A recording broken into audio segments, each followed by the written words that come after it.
Et si nous pouvions produire de l'électricité grâce à l'eau salée et l'eau douce? Au Japon, la ville de Fukuoka abrite une centrale électrique qui utilise un principe fascinant, l'osmose. Découvrons ensemble comment cette énergie pourrait bien transformer notre avenir. L'osmose est un phénomène naturel. Quand l'eau douce rencontre l'eau salée, les molécules d'eau traversent une membrane spéciale pour équilibrer les concentrations. Cette pression générée par le mouvement de l'eau fait tourner une turbine. C'est ainsi que l'électricité est produite, un peu comme dans une centrale hydraulique. La différence est que l'énergie provient ici d'une force invisible, la différence de salinité entre les deux types d'eau. La centrale de Fukuoka est la première de ce type au Japon.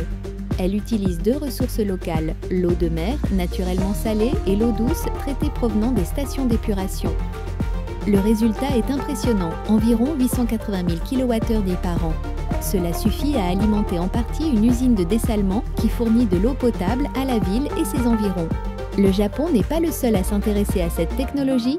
Le Danemark et la France mènent également des projets pilotes sur l'énergie thermotique.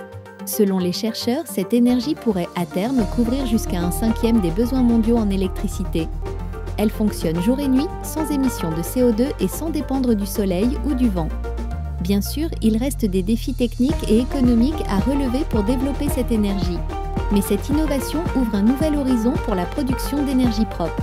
Elle permet de gérer nos ressources en eau de manière plus efficace. Peut-être qu'un jour, de nombreuses villes côtières dans le monde utiliseront l'énergie des estuaires. Fukuoka nous montre qu'une autre énergie est possible. L'océan et les rivières ne sont pas seulement des sources de vie, ils peuvent aussi devenir les centrales durables du futur. Et vous, qu'en pensez-vous?